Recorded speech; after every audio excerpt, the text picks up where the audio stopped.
Hello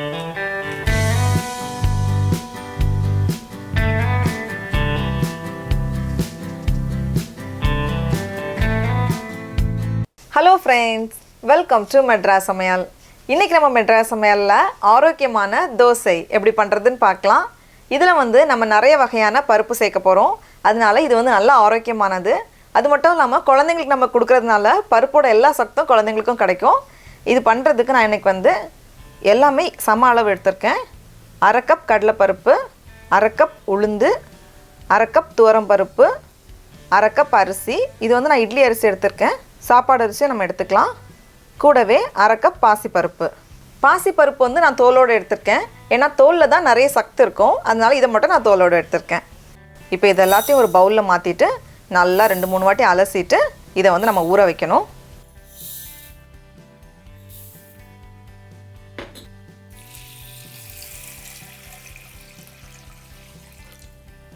அலசிட்டு 2-4 மணி நேரம் போல் இதை ஊற வச்சுருங்க. இதே பருப்பு தான் சேர்க்கணுன்னு அவசியம் இல்லை. இது கூட நம்ம வந்து கொள்ளு அது மாதிரி பட்டதும் சேர்த்துக்கலாம். அதுவும் நல்லா தான் இருக்கும். இப்போ இதை வந்து ஊற வச்சிடலாம், இருக்கட்டும். இப்போ 3 மணி நேரம் போல் ஆகியிருக்கு. பருப்பெல்லாம் நல்லா ஊறியாச்சு. இதை வந்து ஒரு மிக்சியில் மாற்றிட்டு நம்ம அரைச்சிடலாம். ரொம்ப தண்ணி சேர்த்து அரைக்க தேவையில்லை. ஃபஸ்ட்டு வந்து குறைவாக சேர்த்துக்கோங்க. தேவைப்பட்டால் எக்ஸ்ட்ரா வந்து நம்ம அப்புறமா சேர்த்துக்கலாம். பாருங்கள், இந்த மாதிரி நல்லா அரைச்சிக்கோங்க. அரைச்சாச்சு. இதில் வந்து ஒரு சின்ன டேஸ்ட்டுக்காக நான் வந்து கொஞ்சம் மிளகாத்தூள் சேர்க்க போகிறேன். குழந்தைங்க காரம் சாப்பிட மாட்டாங்கன்னா இது சேர்க்க தேவையில்லை. இதில் வந்து தேவையான அளவு உப்பு, 1/2 டீஸ்பூன் போல் மிளகாய்த்தூள், தேவையான அளவு தண்ணி எல்லாத்தையும் சேர்த்துட்டு இதை வந்து நம்ம நல்லா கலந்து வச்சிடலாம். தோசை மாவு பதத்தில் இருந்தால் போதும், ரொம்ப தண்ணி சேர்த்துறாதீங்க. கலந்தாச்சு. இப்போ நம்ம வந்து தோசை சுட ஆரம்பிச்சிடலாம். கல்லை நல்லா சூடு பண்ணிக்கோங்க. சூடானதும் மேலே வந்து கொஞ்சம் எண்ணெய் வச்சு தடவிடலாம். அப்புறமா ஒரு கரண்டி மாவு எடுத்து அப்படியே நம்ம விரிச்சிட வேண்டியது தான்.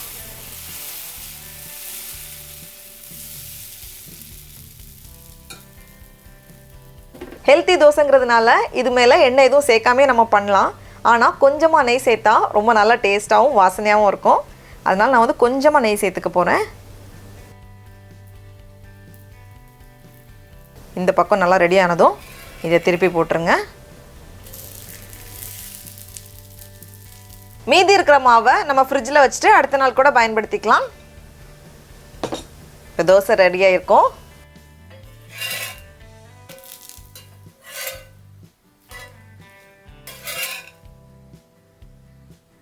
பாருங்கள் எவ்வளோ அழகாக கிறிஸ்பியாக வந்திருக்குன்னு. இதோட வந்து தேங்காய் சட்னி ரொம்ப சூப்பரான காம்பினேஷன். நம்ம ஏற்கனவே மெட்ராஸ் சமையலில் தேங்காய் சட்னி எப்படி பண்ணுங்கிறத பார்த்துருக்கோம். அதோட லிங்கை கீழே கொடுக்குறேன். அதனால தேங்காய் சட்னிலேயே கொஞ்சம் வித்தியாசமான சட்னி நம்ம இன்றைக்கி பண்ணலாம். ஒரு மிக்ஸி ஜாரில் 1 கப் துருவின தேங்காய், கூடவே 1 டேபிள் ஸ்பூன் பொட்டுக்கடலை, 1/2 டீஸ்பூன் சீரகம், 2 பல் பூண்டு, 2 காஞ்ச மிளகாய், தேவையான அளவு உப்பு, கடைசியாக தேவையான அளவு தண்ணி சேர்த்துட்டு இதை வந்து நல்லா அரைச்சிக்கோங்க. அடுத்தது நம்ம தாளிச்சிடலாம். அப்போ தான் சட்னி ரொம்ப நல்லாயிருக்கும். அதுக்கு ஒரு பேனில் கொஞ்சமாக எண்ணெய் சூடு பண்ணிக்கோங்க. எண்ணெய் சூடானதும் இதில் கொஞ்சம் கடுகு உடஞ்சதும் கொஞ்சம் உளுத்தம்பருப்பு, 2 காஞ்ச மிளகாய், 1 கொத்து கருவேப்பிலை இலை, அப்படியே இதை எடுத்து இந்த சட்னி மேலே சேர்த்துற வேண்டியது தான்.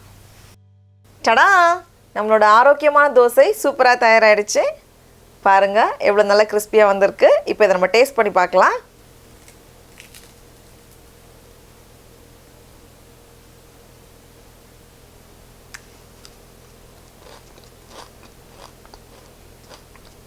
ரொம்ப ரொம்ப சூப்பராக இருக்குது. இதில் வந்து நமக்கு கிட்டத்தட்ட 20 தோசை போல் கிடைக்கும். நீங்களும் கண்டிப்பாக இந்த ரெசிபியை வீட்டில் செஞ்சு பாருங்கள். உங்களுக்கு இந்த வீடியோ பிடிச்சிருந்துச்சுன்னா மெட்ராஸ் சமையலுக்கு சப்ஸ்கிரைப் பண்ணுங்கள். நாவின் சுவையரம்புகள் மலரட்டும்.